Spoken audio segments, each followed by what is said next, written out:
Hey, I'm Scott. I'm Shatay, and we're the Hazers. Welcome back for the second season of the Love Haze. We are shifting, of course, from talking about the healing work that we all have to do and the inner work that we have to do in order to be our best selves. And now we are moving more into our purpose work and what we're supposed to be to improve the world around us and to improve our communities in general. And so here we are. Here we are. And we always believe that in life there will be a haze, but we also believe that you have a choice. You can show up whole and healed and with purposeful action anyways. And today we are grateful to have our friend and brother Onaje Henderson to join us.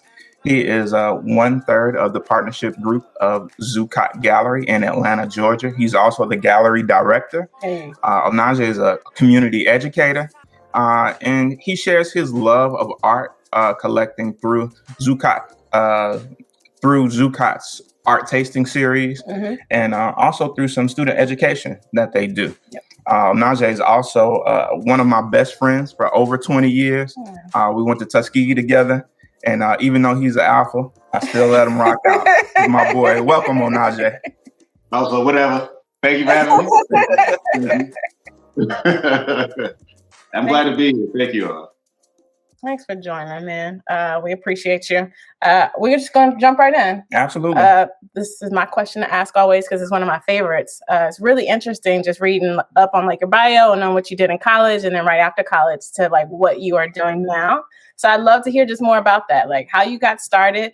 How'd you get here? Like, what is it that you actually do? I know Scott just mentioned a little bit of it, but what do you do and how did you actually get here? So primarily, how I got here. So, even in college, my brother and I grew up around art our entire lives. We've always had artwork up around the house, and our father's an artist. So my dad, Onaje Henderson, both my parents, by the way, went to Tuskegee as well. So my father was campus artist at Tuskegee when he was there. So we've been around art our entire lives. When we got to college, it was still natural to have art around us. My brother had art in his dorm room. I had pieces in my apartment in college. So being around art was just a natural thing for us. My parents always made sure we were exposed to culture. And so for us, it's always just been part of our life. And when we got out of school, finishing engineering, my brother's 3 years older than me. So Mari and I discussed, taking over the business side for my dad, because my dad left corporate America once I got my scholarship to Tuskegee. He was like, well, I'm done with corporate. He went ahead and started doing art full time. And so my brother and I we took over the business side after that. And so once I graduated. And so the first thing we did, we started renting out gallery spaces, using our corporate dollars to rent out galleries, to do exhibitions for artists.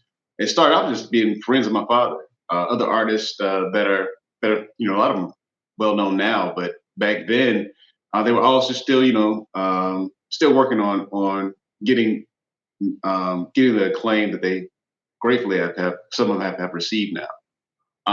And that's where we started. And that's how I got into it. The idea was that no one was talking to our generation at the time. Here I'm 23, 24 years old, but no one's talking to us about art, how to collect, why to collect, any of those things. So we saw this void. I mean, I would go into galleries looking for artwork to buy.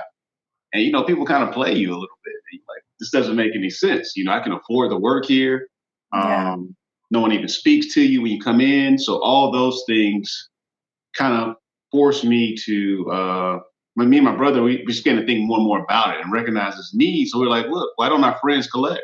So we started doing something called art tasting, where we talk about how to collect, why to collect, but not what to collect, but in terms that we would understand. So we would cut down those intimidation factors that keep so many of us out of the gallery space, museum space, because we feel like we have to be expert. So we started doing that. Years went by.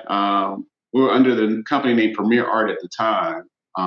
We met our business partner, Troy, maybe at this point about 11 years ago, maybe 12 years ago. And at the time, Troy had the gallery, just built the gallery not too long before that. And we had a conversation about doing a show together, doing the same type of thing we were doing before. After the show, we talked a little bit more. And Troy looked at us and said, "Look, man, he said I would love to." He says, "In life, it's important to do well, but it's more important to do good." He said, "I think we could all do good together." And we formed a partnership called H&T Art Partners, where ZuCot Gallery and Premier Art kind of came under it. And we've been rocking ever since. So, and the gallery now, we're now the largest African American art gallery in the Southeast. Specialize in works by African American artists. So let me just say that. We're the largest gallery. Yeah. Black people art. Yeah, we are. All right. Speaking of Mr. Henderson, we want to shout him out real quick. What we got? Fight On, a visual, what is this? Interpretation of African American spirituals. We have this as part of our coffee table book collection, and it is so powerful, so beautiful. Anything you want to say about Pops, Onaje? Yeah, so my father was an engineer at Tuskegee as well. While he was at Tuskegee, one of his work study jobs was recording the Tuskegee Choir. And so he would be in the call it Crow's Nest inside of the chapel recording the choir. And so, he'd heard all these songs over and over again. He said, he was telling me about the memory, this was years ago. And we were saying, I told him, I said, man, you should do a painting about that. And so the idea of doing, paintings about the spirituals are so important because we never talk about the Negro spirituals, right? So we know the songs. A lot of us know the songs and don't know their Negro spirituals either. There's a lot of songs out there. There are over 10,000 songs through oral tradition that were passed down. They say about 6,000 have survived now. Wow. But these songs were written by poets, right? Like these songs were written by enslaved Africans who then used these lyrics to speak in code around their captors to set up revolts, meetings, and everything else. So it's an ingenious tool, but it also, in the words, it always talked about, there's never any words of hate. In all the 10,000 songs that they found, research, they were saying there's never any words about hate in it. So it's all about freedom and becoming free and fighting back. Yeah. And so the reason why it's so important is that these songs are still sung today, and no one talks about the people who wrote the songs, who authored these songs, and the fact that most of them were probably under 30 years old. But the Negro spirituals are the basis for all American music.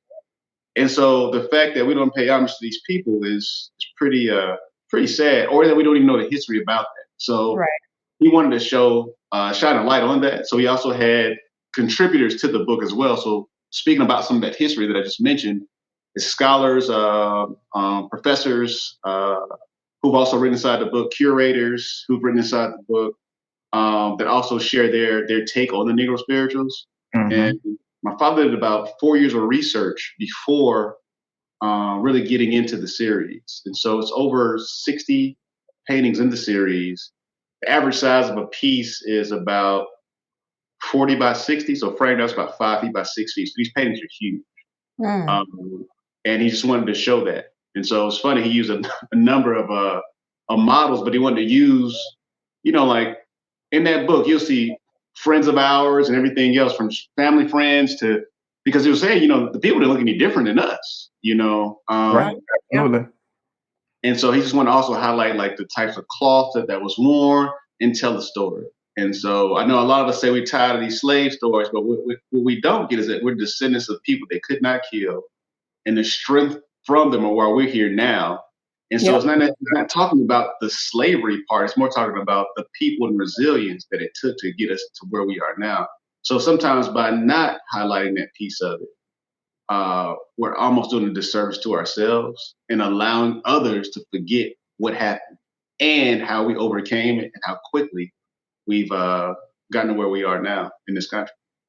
Absolutely. And it's really, the slavery that I think a lot of folks know is the stories that have been told to us, you know what I mean? Like in schools, what they decided to tell us. And so I think it's important to still have those perspectives that are not school taught, right? And to have kind of like a deeper understanding, like you said, of our people, the things that they went through, who those actual people were as individuals, I think is still an important story to tell. So that's really cool.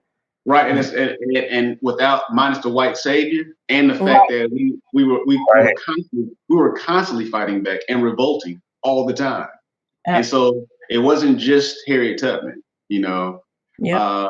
It was slaves leaving on the daily, or the enslaved leaving or escaping or attempting to escape on the daily. And Yep. so that's a story that's never told. I think that's beautiful. I want to get back to your work also. You mentioned in your bio, I was reading like that you use your tech. Like, so you mentioned you majored in engineering, you did that for a little bit. In your bio, you said your work in tech informs your work that you do now. I would love to hear a little bit more about that. What does that actually look like? What connection, or how do you bridge that? So, it's funny, engineers, we're problem solvers. We're taught to solve problems. And so it's not even specific to a type of technology. You're taught to think in a way that allows you to break down a complex issue and solve it. And so one of our major tasks is trying to figure out why we don't collect our own culture. Like, why is that? Wow. And that's not saying that's everybody, that's not a call everybody, but majority of us, like the idea to need to be told that we should support Black businesses or support people who look like us, like the idea of that is kind of wild when you think about it, right? Yeah. But we also did understand that this issue was created outside our community, right? And so, this trust is has been implanted in us. So then, how do we reprogram it? How do we correct some of those things, or how do we make us feel comfortable about us and recognize that, like for right now, for example, works by African American artists is seen as some of the most collectible art there is right now. But guess who's collecting it? Oh, Other people, other cultures. Other culture, especially. Yeah. So it's not us. And so guess who's going to monetize it? Not us. Not us. So what happens is, what they're going to do then is validate it for us. So then they tell us what's good, and then we go and buy it. And so that's the biggest problem that we have a lot of times. We wait till somebody else outside of our community tells us it's good, and then we go buy it. But not only do we go buy it, we only go buy it from them. And so we end up missing every single opportunity there, but we own it. So it's the same way with music or anything else. We create the music, but if you look at the business side of it all, the business side doesn't look like that stuff. They'll give us a couple of promotions, they'll give us some titles, but who actually owns these things? And so that's where the problem solving piece came in and say, okay, how do we do this? And how do we normalize the idea of just buying art? I always tell a story of a young lady who came into the gallery. She looked at the paintings. She said, "Ooh, these are expensive." And I looked at her, I started laughing. And she smirked back at me. She said, "Why you laughing?" And I said, "You got on a $4,000 handbag right now. And you're telling me that this $2,000 painting is expensive." And she looked down and she started laughing. She says, "And you know what?" She said, "I had 3 more of these at the house." And so what happens is, for some reason, in her mind, she put art as being something different than other purchases. And it's like, you bought this purse because you liked it. But for some reason, when it came to art, she felt she almost had to be an expert to even appreciate it. And it's like, buy what you like. Initially, let's break it down to where we don't necessarily build it up in these spaces where it's unattainable, because it is, and these feelings that is something other than that. Like, you have this beautiful home, you spent $100,000 on a home, right? In some cases, you got a $50,000 to $100,000 car in a garage. You get this all this nice furniture, and then you go to the cheapest store you can find and put stuff on the wall. When you think about that, it's like Yeah. Me and Scott working on that. Don't worry about that part. Right. Don't worry about that. But I think the idea though is that that's not a call. It's more like saying, why don't we consider it? And then, so how do we even just bring it into a person's purview so they can see, like, hey, you know what? I should do this. Or it would be cool to have something up that really talks about, like, if you think about when you collect art, what you have on your walls is a reflection of you. And so all those things then come into play. So I should be able to walk in your house and tell who lives there. Even in real estate, that we're taught to hide who we are. So it's a constant thing. Yes. You think about, if you go to a Black person's home in real estate, they'll say, take all those pictures down. Like, we literally are complicit in the racism that continues to exist, because then we follow those rules. And so it's a training that then has to happen. We have to untrain ourselves. And so to go back to your original question, which I completely just went all over the place with, in regards to the problem solving piece, that's the problem. That's what we're trying to solve for, and that's how engineering helps. And then also, because of what we do, we're able to add a little bit more flavor to.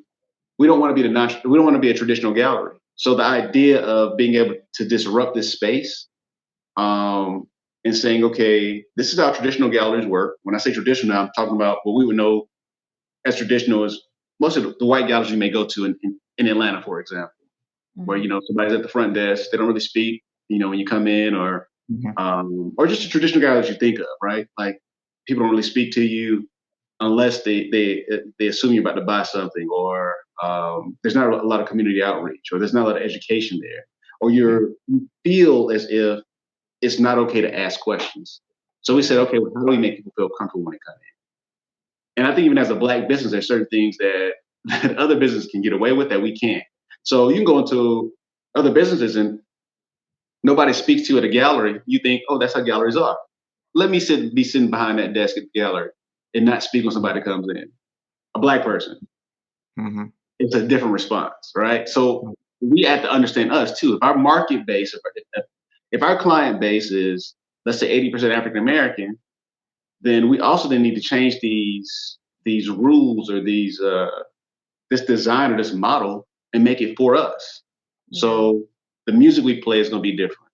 The way we address you is going to be different. All those things. But what's good about that is that by adding our own flavor and our uniqueness, it works for everyone else as well. So everyone feels welcome. So you solve by solving one problem, you kind of solve it for everyone. Absolutely. Onaje, and I have to say, one of the things I love so much about you and about your story is the fact that how you got to like this purpose work. And one of the reasons why I wanted to make sure that we got you on to not only to normalize like getting to your purpose work, but also to kind of discuss that, because I know we're in school. You were all set to be an engineer. You got into corporate, and to hear the story that your dad also left corporate. Like, what happened that made you like get to your purpose work? I see that engineering like prepared you ultimately to do this, but what made you leave corporate and get into this thing that was your purpose work? Everything that we hear you saying is about how you were able to use those skills, but it's so taboo for many of us to leave, what a lot of times what our parents and what society has told us, like, you need to go to school, get your 4-year degree, you be an engineer. My parents pushed the BA on me, which is where I work now, but it's still not my purpose work, and there are other things that we can be doing that involve, the skill set that we have. So my question is more two-part, like, what got you to this purpose work?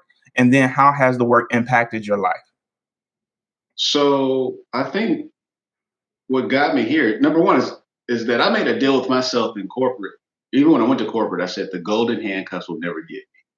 And so I knew that I made a goal before my first job. I wanted to be out of corporate America by the time I was 30.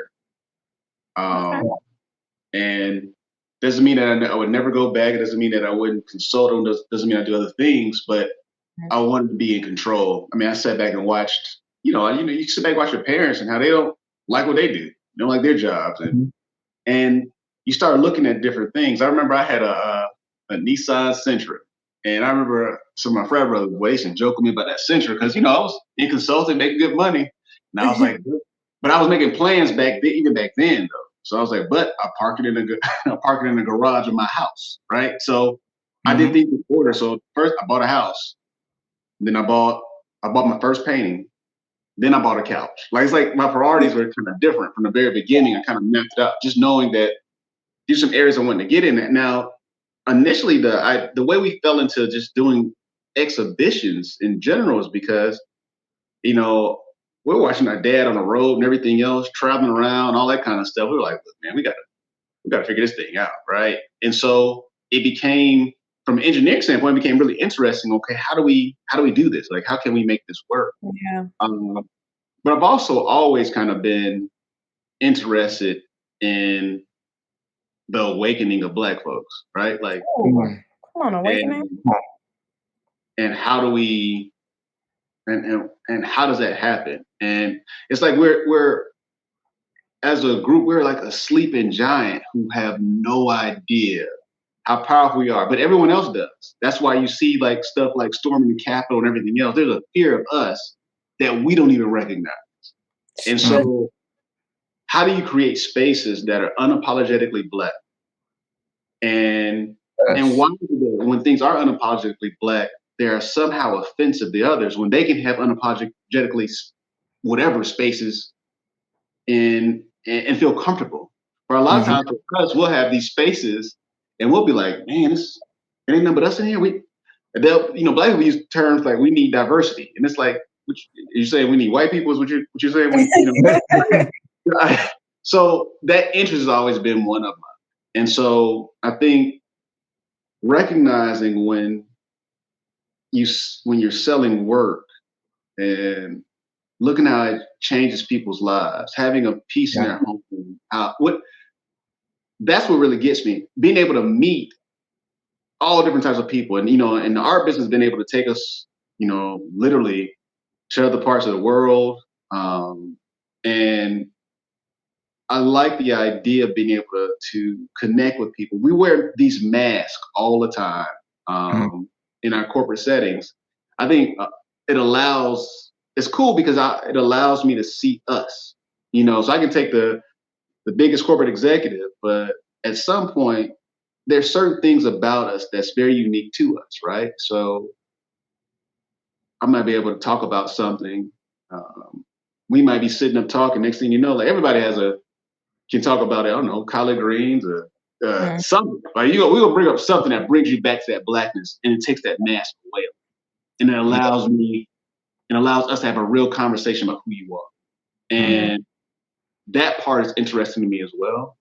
And honestly, it's like that for every group of people, because I know for some of our white clients, we had a great question at one of our events where young man asked the question of how can he collect work by African American artists and not appropriate it, like not be a culture vote in a sense. And I thought it was a great question. He said, how can I respectfully buy work and not be seen as something other than that? And my answer to him was, you always, like, if there's a narrative behind the piece, you never change the narrative. So if this painting is about what white people have done to Black people, and this artist is angry about it, you tell that story. You don't soften it. You keep it true. And that way you keep the integrity of the piece. The work is the work literally is telling a perspective about the world that without the vantage point of African American artists is so important to American history, but it's rarely seen. And so the fact that it wants to be collected is not the issue. The issue is more about us not being the collectors of it. And we talk about being custodians of culture, and the idea behind that is like us also being responsible for being able to pass this work down to generations and tell our story. But at the same time, we can't be upset when someone else is telling our story. We didn't appreciate it when we had it. Absolutely. That's right. That goes back to the point you were making earlier. Absolutely. So you see that in blues, you see that in jazz, you see that now in even in something as simple as ironwork and wrought iron fences. And the people are taking over that tradition now. And it's because a lot of these people's kids didn't have interest. So for me, I think that's where all of this kind of stems from. I think it's kind of been in me for a long time, but I also had entrepreneurs in my family.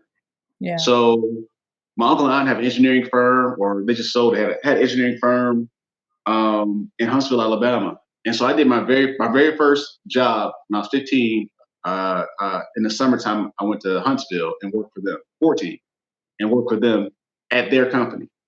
And so seeing entrepreneurship firsthand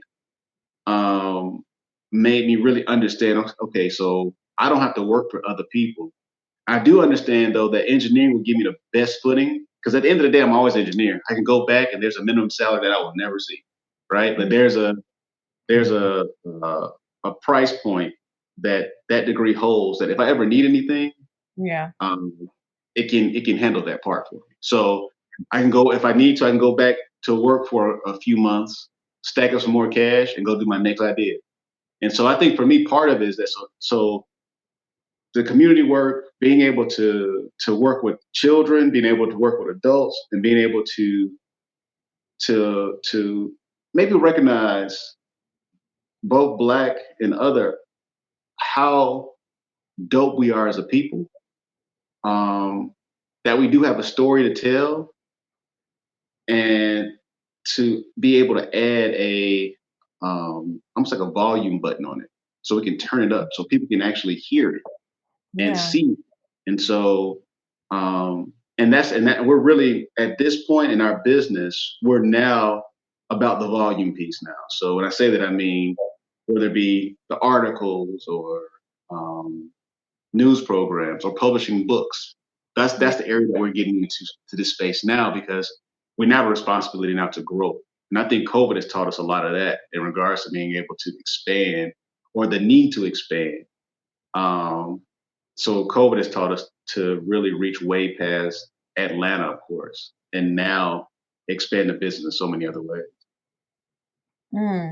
I really love that. I have a follow-up question, or not really a follow-up question. This is a general wondering that I have just always had. I was hoping you can just help me understand how to think about the investment piece, I guess, in terms of art. Like, how should we be looking at, I'm not looking for financial advice, but like, how should we be looking at, purchasing art as an investment? How do we learn about whether it appreciates or not? Is that something we should be thinking about? Does it even matter? Or to your point earlier, should we just buy it because we like it? Like, how do we think about, the art, purchasing the art?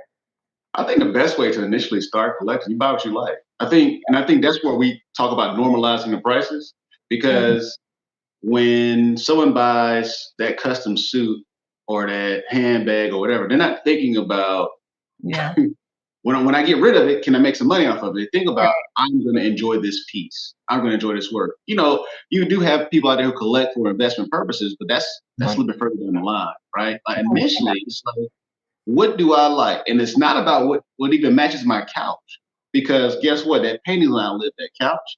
That painting's going to outlive us. So what is it saying? And that's where the significance comes into play. There's an intrinsic value that's so important. And, sometimes a lot of people don't get it. Like, I think it's art is one of those, like, once you're in it, you understand it better, right? Like, so a lot of clients will buy that first piece, and after that, they're like, man, I now want that piece, because it just opens them up. They can see it then. Once it's in their home, it makes sense to them, right? And so it's like one of those type of things where I play tennis. I much rather play it than watch it. So a lot of times when you see it out there, it's like another art show. But people also think about exhibitions being what they've seen on TV, and it's stuffy, and it's we're not there. We're not on the walls. We're nowhere to be found. And so it's really challenging yourself too, to put yourself in a space where you can first appreciate, like, do you like it? Is the work made with quality materials? And a lot of times you can judge that by if it's in the gallery. If it's in the gallery's done a lot of vetting for you. But the other piece of the financial side, though, a lot of people, we talk about the whole appraisal and everything else, but the power of all that is in the collector's hands. So collectors and galleries and everything else, like, the collector, though, is who, you ever notice, like, when a painting is purchased is when it makes the news. It's not about who created it. And unfortunately, a lot of African American artists, for example, they get discovered after they passed away. But guess what? The collection is also, the entire collection, all their work has already been purchased by someone else. So that family doesn't make any of that money as it against their appreciated value. So they talk about Diddy bought a piece for $20 million at an auction by a Black artist. Well, what's funny about that is that when he bought that from that auction, the artist didn't make any of that money. It was already an auction. The artist made the money off the first time he sold it, or maybe $20,000 or $30,000, whatever it was. Wow. So when he sells for $20 million, the collector is the one who makes all that. Wow. And that's what I'm saying. So that's why collectors are in this business, and they're looking at a space where they're saying, look, American art has been collected for, since America's been here, right? But Yeah. they realized a lot of these people who collect American art, looking at their collection, realizing they literally have missed an entire group of people, African Americans. So they're going back and buying all the work. So even when we talk about work being expensive, it's almost like, so you mean to tell me you can get an artist, African American artists, they're looking at works that they can get for under $20,000, but this artist's been paying for 50 years. Mm. And is in museums and everything else. That's unheard of. So what they're looking at is saying this work is inexpensive. What we're looking at is saying this work is expensive. So it's two different vantage points as well. So as a gallery, though, we're like, let's educate so we can collect as well. But we also, the price points are never going to be as high currently because the market hasn't valued the work yet. Okay. So, but when that does happen, all these prices are going to continue to go up, right? Mm-hmm. And it's out of our hands at that point. And so it's like anything else, being first to market is so important, right? I think what happens with us a lot of times is, it goes back to what we were talking about before, a lot of times we don't necessarily value what we have until somebody else tells us right. it's better. And then we want it, but it's too late at that point. Mm-hmm. That being said, let me ask you, what's the haze? Of course, this is the Love Haze podcast, so we always want to know what the haze is, and you've given us a little bit of that. So what's the haze as it relates to like the biggest challenge that you faced so far, the biggest challenge maybe that you're currently facing? I think hazing, I have no idea what you're talking about yet. Right. Absolutely. But I think in this case, the haze is entrepreneurship in general, man. It's hard, right? Like it's difficult, and I think that there's a whole lot of difficulties. I think no matter how good your last month was, you always start over the next month at zero, and that that shit is tough. like money just flows in and out so much, and I think sometimes too, the consumer, or I'll say the people close to you, your friends, a lot of times you realize they don't even get it. So people say stuff, man, I got an opportunity for you.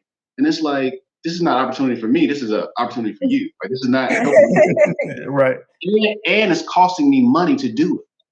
And a lot of times they don't understand, like, look, my only goal in being in business is staying in business. And so if you're telling me you got more artists for me to see to sell work, but you've never been to our gallery and you don't even know what we sell, that's not good to me. Yeah. I need you to talk to so-and-so. I need you to do this. I need you to do this. And so, or expecting us to be a catch-all because there's not enough spaces, African-American spaces, even in a city like Atlanta. So then you feel that we should do everything that you think we should do for Black people. And we can't be a catch-all. We're still in business as well. So we do we had to get to a place where we met with a consultant once and she said, look, y'all got to stop giving stuff away. Because, when you come into a space like this, you just want to help everybody, right? Yeah. The idea behind, being in business and sometimes the challenge of being a Black business is our expectations sometimes are they're not realistic, right? So somebody says, look, I'm doing an event that's helping, I don't know, let's say I'm helping Black kids with this rare disease and we want to use your gallery. Right. And you say, wow, the gallery costs so-and-so to rent. Yeah. You have to, because it's like nobody's paying for these things. And I think the business piece is so important. So it's like, and the expectation then, or I've seen people literally do that to us, but then the next year you see them go to another establishment that did not give them the space for free, and all of a sudden they had the money for it. And so it's that level of sometimes familiarity can end up being disrespect. Yeah. And I think that's hard. I think it's also hard with this whole stigma about Black business that comes out of nowhere. Like the idea that, that's why I don't mess with Black businesses. Like, who says that? Like, when you think about, like, do you recognize who you are when you say that, right? As a Black person. And the tolerance or the intolerance that we have for our own things and the grace will show other people's things. Yeah. So you go to Kroger and it's rotten vegetables and everything else on one side of town. You know what you'll do? You say, I'm not ever going to that Kroger again. But you'll go to another Kroger and shop at the other Kroger. Mm-hmm. And so you're not done with all Kroger. You're done with that one. And I think, but what we'll do is we'll do these blanket statements sometimes. And I think that's tough because you're now up against every bad Black experience this person had when they come into your space. This ain't even fair. So I think those are two challenges. I think that the other piece I think is just in the space that we're in, wanting to do as much as we can and having that balance. So we're probably one of the only galleries. I know definitely we're one of the only galleries in the country that has an education program where we talk about collecting. You mentioned earlier, Scott, about the art tastings, where when the world was open, we were doing them once a month, and just educating people about the importance of collecting culture in general, and artwork. We were doing them completely free in the gallery every single month. And we're going to continue doing things like that because part of this understanding this business is the fact that in order to cultivate clientele, you got to educate them first. Atlanta has so much money here, but it's directed in all these other areas except culture. And it's funny because we have more money now, but if you really think about it, when we had less money, like our parents, our grandparents, there was more culture even on the walls. Like, your grandma may not have much, but it may be like a Martin Luther King fan on a wall or something. You know what I mean? Yeah. Or we had quilts we passed down. Just some identity connection with culture. And it's almost like we got money and brands took the space and took that place for us. Yeah. And so, and I'm not saying don't do those things. I like nice things too. Get all that stuff. I'm saying also consider this as well. Yeah.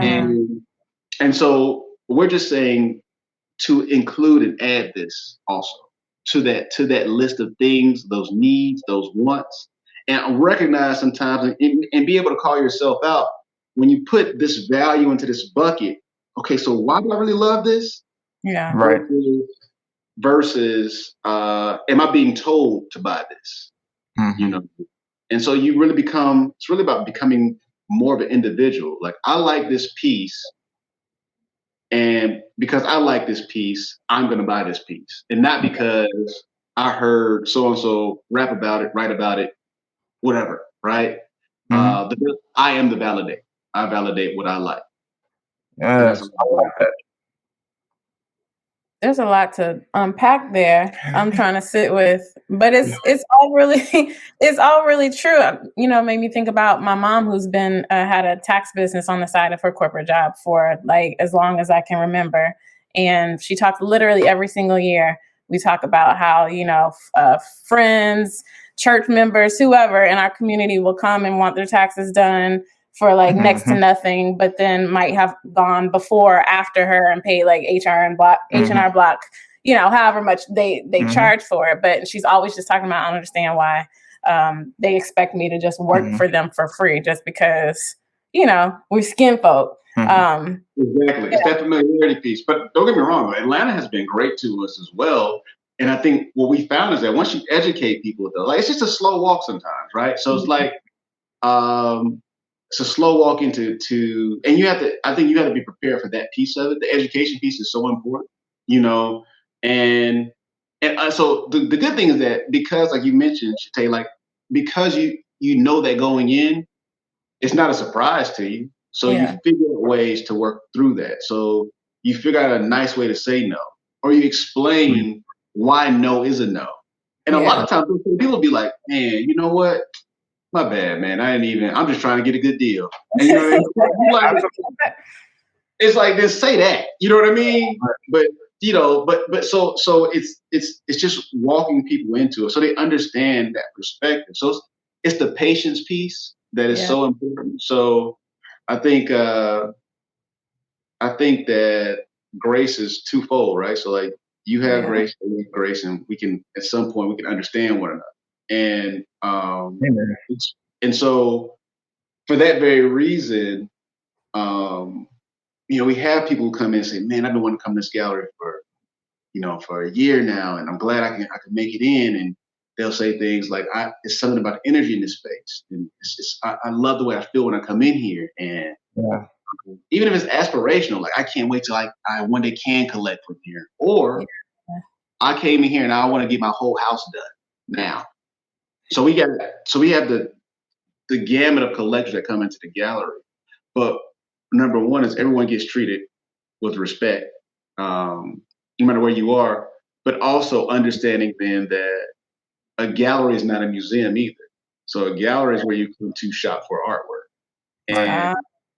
And so I think what COVID has taught us is that, so not to call out all the brothers who use us as cheap dates, but the idea of the gallery in general, outside of openings, like they'll call us for an appointment to come see the gallery, and you have no interest in art whatsoever. You just want to come in to walk around because you're tired of being in the house. Well, recognize that we have to have our employee go down there, pay them, open the doors up for you.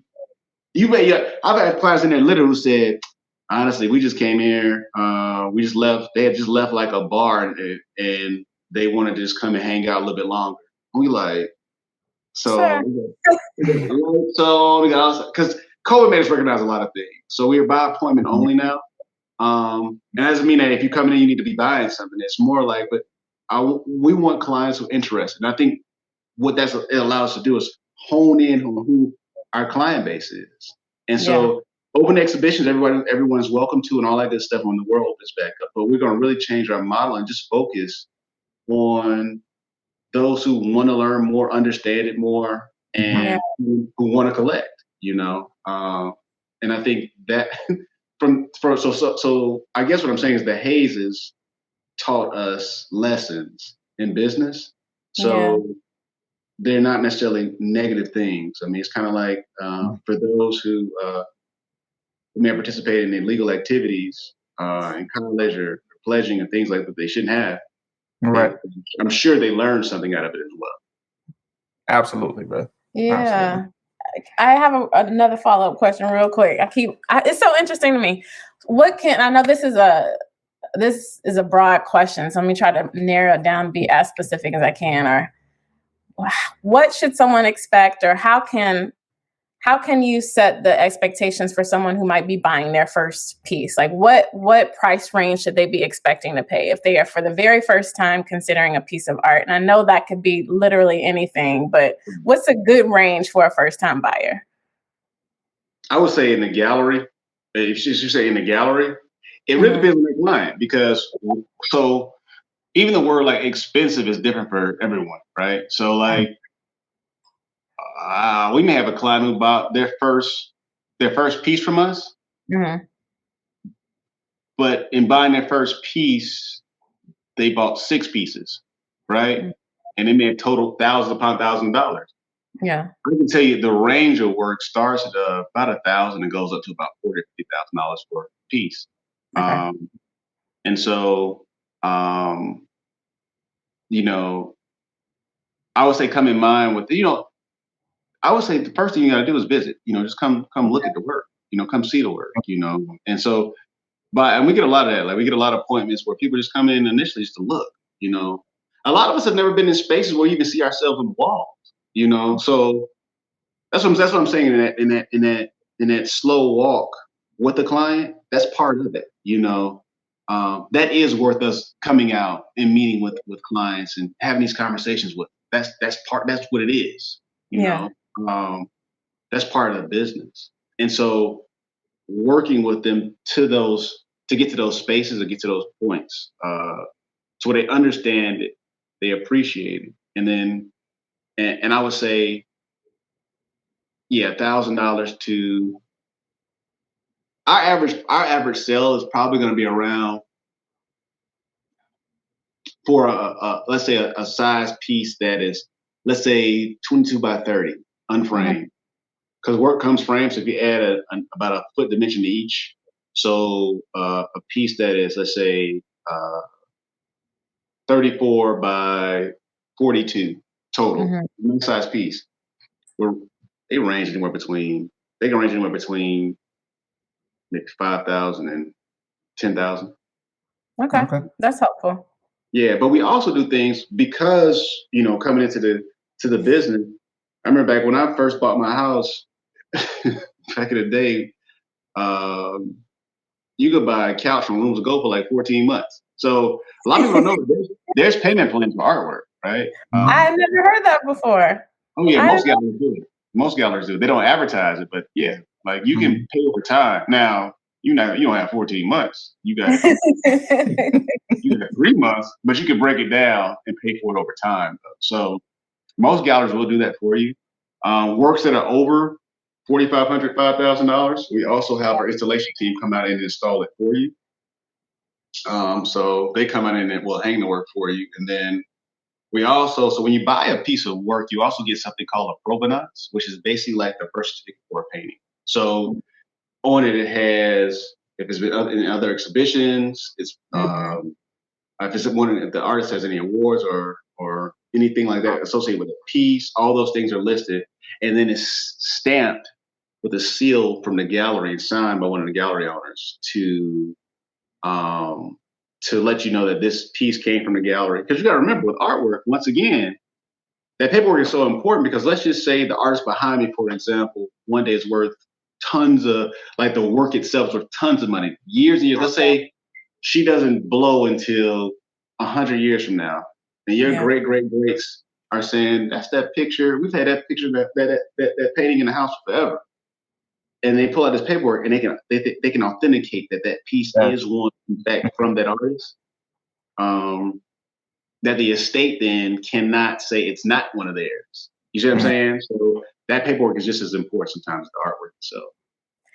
That's really interesting. I'm now thinking about, my grandparents have tons of art all over the house. And I've even seen it in other places. But sometimes when you see a print of work, like Ernie Barnes, for example, I see prints of his work like everywhere. And for sometimes I'm able to see on a piece, like where the original is, like who has it. You know what I mean? I'm assuming that's connected to, what you were just talking about. So that's really cool. Yep. So like, and for a lot of, we always say, buy what you like, start where you can. So like, my first suit was of course wasn't a custom suit. You start where you can start. If you want to put things up in your house, represent culture, and you can't afford original works yet, you can still buy prints. Yeah. That's not our business, but it is still supporting Black businesses, Black artwork, and it's if it can be a reflection of you, start where you can, and then work your way up to what you feel will be good for you. What you'll find about art is that it sells itself. So we're not really into this whole idea of pushing people into a certain space or anything like that. I want you to feel comfortable with what you buy. And so my goal is to put work in front of you that is quality. The artists are amazing. They're professional at what they do. And then if it speaks to you, then it's your turn then to respond to that. And so we're simply there for that part. And then the other thing about fine art, or idea also is to never forget that we're in a luxury business, right? So it's not the same as other transactions. So it is about making you feel comfortable in the space. It is about, if it's one of those, like I said, when we had more people in, it's about doing catered experiences for clients, about, y'all been to shows. I was, it's about having a little wine, little other things that may loosen you up a little bit. But other than that, though, more comfortable. Right, loosen your pressure. Exactly. Yeah. Put your mask off, It's about that piece of it too. But ideally, what we want to do is make sure that you connect with the work itself. And I think a lot of us think that you're supposed to, how they do on TV shows, man. Like TV shows have really messed up the whole art experience where, you're supposed to be wearing like a monocle and right. dressed up in khakis and a blazer to come look at art. And that's also why a lot of times in a gallery, we dress down on purpose. When you go, let's say you're going to like Louis Vuitton store or somewhere like that. Do you put on your best clothes to go there to go shop? Do you feel pressure? Hmm. So that's the exact same thing for us too. Right. You know, people feel comfortable. Yeah, coming from the arts myself, I imagine though, because it is made to be such a, like fine art is associated with academia, those circles of folks that are investors. I even think about, like when you have conversations about like how hip hop started and those graffiti artists who, were being curated and presented back in the day in the circles, as you mentioned before, who weren't us, other folks, those people. And how they presented it. And you're right, that's all we really see on TV is that because we've not been, economically afforded the opportunity to be in those circles where it's actually presented. So all we know is what we see on TV. So that's really, really interesting. Or it's the aspect too that's why ownership is so important, right? Because then once it's yours, you make up the rules. And so like it was, it's black folks back then who had the money for it, but it's like, what was there for us back then? I mean, but if you think even back in the 80s, black art was huge. I mean, think about even like the Cosby Show, and I introduced that introduced it to a lot of Americans about works by African American artists through the Cosby Show. But but also back then too, prints were really big back then. People were doing prints of all types of work back then, and I think now it's kind of moved more to the original market. But you can literally buy work from emerging artists right now for what would be considered not expensive for the size and amount of work it takes. A lot of times people forget that, like a piece, number one, the cost sometimes in just the materials alone can be ridiculous. People say stuff that's painted is expensive, but it's like me looking at a Bentley and saying, this is expensive, when I'm used to looking at, I don't know, bicycles, right? And you don't understand the actual materials that's also inside this vehicle, right? Like it is like there's something to it all, right? Now I'm not saying it should be, and then once you do that, the amount of work, and then the name equity, and the brand equity that comes associated with all those things tie into the value and the price of that work. And so when a client ever comes in and says, this work is expensive, the only thing I do is just walk them over to a more expensive piece. So they can see like, oh, you thought that was expensive? Right. Not so much. It's relative, right? It's relative to what it is and how you appreciate it. That's all it is. I mean, are some of these handbags should they really be this expensive? Like some handbags, what they say, like the Louis Vuitton purse is the most popular one is a canvas bag. Should canvas really cost more than leather? We know canvas doesn't cost more than leather, but the brand equity of it all says something different, right? So that's the same way with all these things. How we value our own things sometimes plays into what we want to pay for. Absolutely, I agree. I got so many thoughts. We're gonna have to offline because I'm like, what part is it self-hate a little bit, or is it just because of what we've been taught? You know what I mean? Like I just wanna It's all of it. It's all of it. Yeah. It's all of it. I mean, we've been taught self-hate. Yeah. Yeah. So like, it's almost like something as simple as, think about it like this. Black women's hair is a big deal now. Like, what's beautiful is that Black women are finding pride in something that's always grown out of their head. And it's liberating, it's freedom. But when were we taught that it wasn't okay to appreciate the hair that grows out of your head? That's something that's taught, right?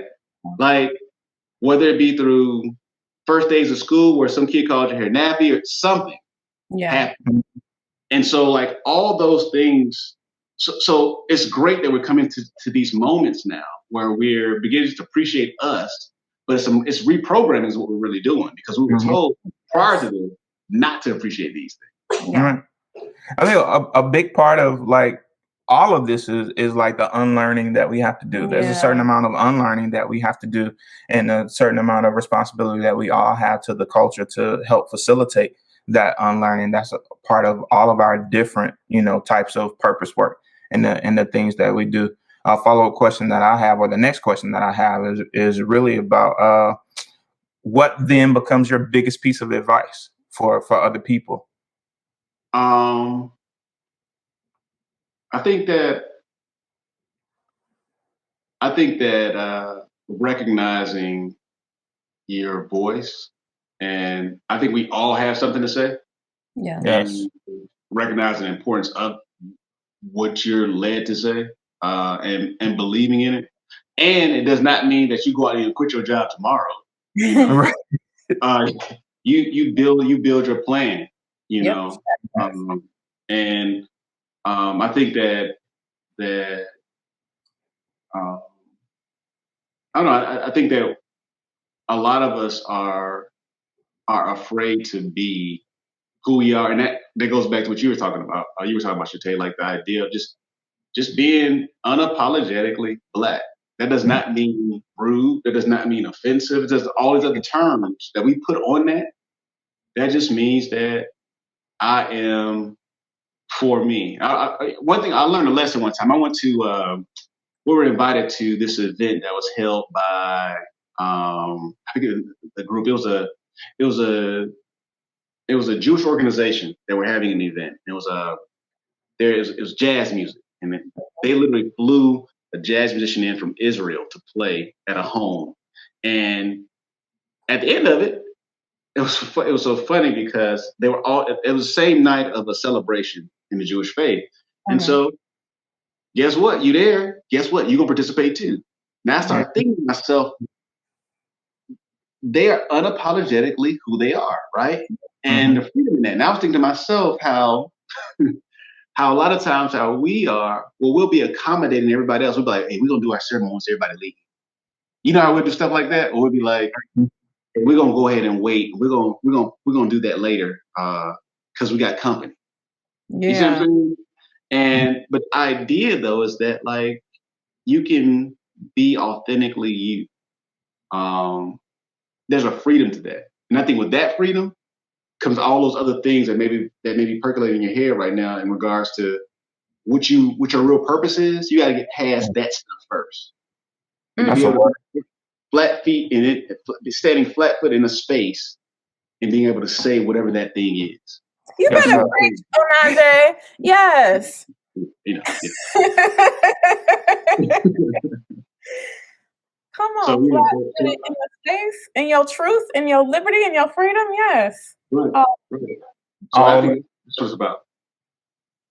Absolutely. I appreciate that, man. That was really good.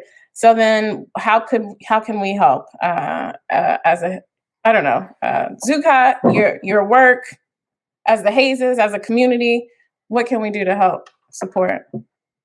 I think, I got a good friend, Dr. Key Howland, she always talks about support as a verb. It's the action behind it. So I think that if it's nothing more than buying a coffee table book, coming to the gallery, shopping for art, telling others about what we're doing, how we're doing it, and just coming in, checking us out, considering us, I think that's really important. And if you're looking for opportunity for something, come with an opportunity as well. So, when I say opportunity, I don't need any more free press. We're okay there. Yeah. So I think it's more about, and we've got so much great support from Tuskegee and other members of graduates from HBCUs, from something that's running the gallery, doing events, or purchasing work. That's been amazing for us. But I think, and also taking this work and what we're doing back to your companies as well. I mean, we do a lot of corporate installations. We do corporate art tastings, which are not free, but we do those as well. Where we talk about collecting, how to collect, why to collect, but not what to collect. We've done them from Delta Airlines, Coca-Cola, to Home Depot, to a number of Fortune 100 companies. And also looking around, even in corporate spaces, and saying, okay, we talk about this diversity proposition, but is a company really living their diversity proposition? Like when you look around, do you see yourself anywhere in there? Any evidence that you actually exist? And so we've been challenging companies as of late to do that.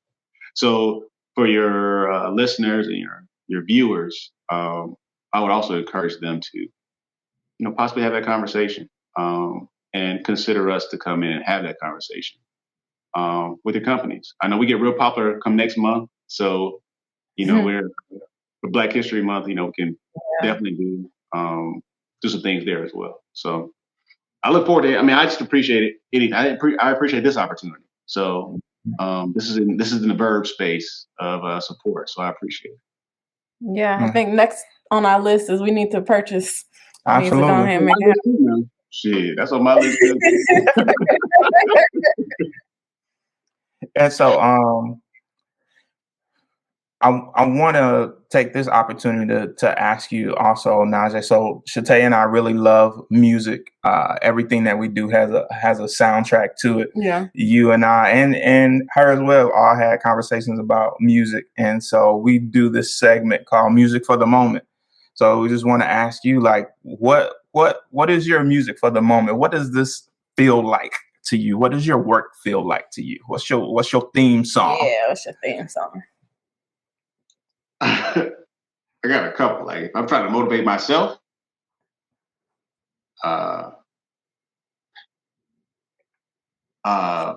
Murder by UGK. I know that's kind of popular. Come on, UGK, yeah. My boy. But if we're talking more professional, I like, but I think for me, I've been listening a lot to like Stevie Wonder, If It's Magic, and the idea behind the lyrics of that song, and As, which the chorus is Always, and a lot of people know that song. But like, if these things are special, if, in the song, if it's magic, like that, why don't we take better care of them? Like, why don't we, if these things are so important to us in our life, if love is so important, all these things are so important, why don't we appreciate them more? Is it kind of space I'm in right now? And so I think If It's Magic is probably going to be it on the less vulgar side of things. But Murder, that shit. Murder get you right in the morning if you need to motivate yourself. Hey, look, I respect you. That's why we friends, because we all have duality, right? I got the ratchet side of me, and then I love Jesus, and I all those things, brother. So you gotta have a good balance, man. You gotta have a good balance. So I think that's what are y'all's? Shoot. Theme songs? I really do love Big Crit, 1999. It's just in terms of motivating and like, Pick yourself up is good too. Yeah, Pick Yourself Up is good too. yeah, but I think what have I been listening to a lot lately? I'm trying to think. I've really kind of been rotating through just a couple of playlists that I like, honestly. One of those being like Mac Ayres, Snow Allegra, just like a calming, peaceful, chill, just vibe. And then a Slum Village playlist has just been really. I heard about them in a long time. Okay. Like, it'll really kind of keep you focused and enough energy without having to turn up too much. And so, you have Tribe in there and Common and just maybe Dwelle sneak in. Like that kind of I think just a vibe for me. I don't think I have one particular song for this moment. Go ahead. No, I was listening. What you say? For me, I think this moment for me is Outcast, Liberation. There are so many people that we have in our circles that we know who are like making moves, like, and are so purposeful about like the liberation of Black folk, like the liberation of our minds, of everything that we do. Like when we talk about mental health, we talk about the work that you do with art. We talk about Shatay with dance. Any number of things. We are plugged into so many folks, into so many spaces who are actively involved in this moment for me. And even as we're doing like this series on a podcast, feels like just bringing light to the number of people who are ultimately like invested in the liberation of Black folk, like from things that have held us in bondage, like out of chains, but other mental things that have held us in bondage, and how deep that thing really goes about the messaging that we received and all that kind of stuff, man. And the song's just playing in my head right now, just liberation, man. I want freedom for my people in all the ways. Yeah. Oh, that's dope. Yeah, I feel you on that. I was just playing Outkast last week. You know, I play a lot of music as well, and so I don't see how anybody can get through a day without listening to something. You know? Yeah, I need it. That's who we are. Yeah. All right. Even think about Mr. Henderson's book and the Negro Spirituals, right? That music helped us get through. It helped us get over, helped us get free. Yeah. You know, that education. Yeah, it did. Yeah. Literally a roadmap. Yep. Yeah. And so I'm rocking some of the, I know we showed the coffee table book. I'm also rocking my Custodian of Culture shirt that I got from the website. I know, for those folks who are just kind of thinking about getting into it, do you all still have merch and other items that are available on the website? And can you plug that for us so folks know where they can at least get started and see some pieces that y'all have? We do. I appreciate that. It's you can visit us at ZuCotGallery.com. That's www.ZuCot, ZuCot Gallery.com. And at the very top, there's also a merch button. So outside of the art, there's a merch button where we have various T-shirts as well as the book, the coffee table book. The coffee table book goes for I think $75, and then and the coffee table book can also be found at Village Market in Pond City Market as well. Oh, yeah. That's dope. And we also have art on display there as well that is also available for sale. So we've kind of done an offshoot. So we've been trying to partner with a lot of Black businesses also, do some things there. So we're currently showing work at the Gathering Spot, RCIE, which is Russell Center for Innovation and Entrepreneurship, and Village Market as well. And so, but and the T-shirts run, I think they go for $35. So we'll be adding some more designs soon, and I think we're in stock of most sizes currently. So feel free to check us out. We'd love to. And our shipments go out twice a week, so you should get them fairly quickly now. Nice. Good stuff. ZuCotGallery.com. That's us. Click. All right, you want to wrap us? All right. Yeah, we're going to go ahead and wrap this up. This has been such an interesting conversation. Like a lot of them we've had so far, I feel inspired. I feel challenged to like do better, like consider art more and not at Kirkland's. I didn't name any stores.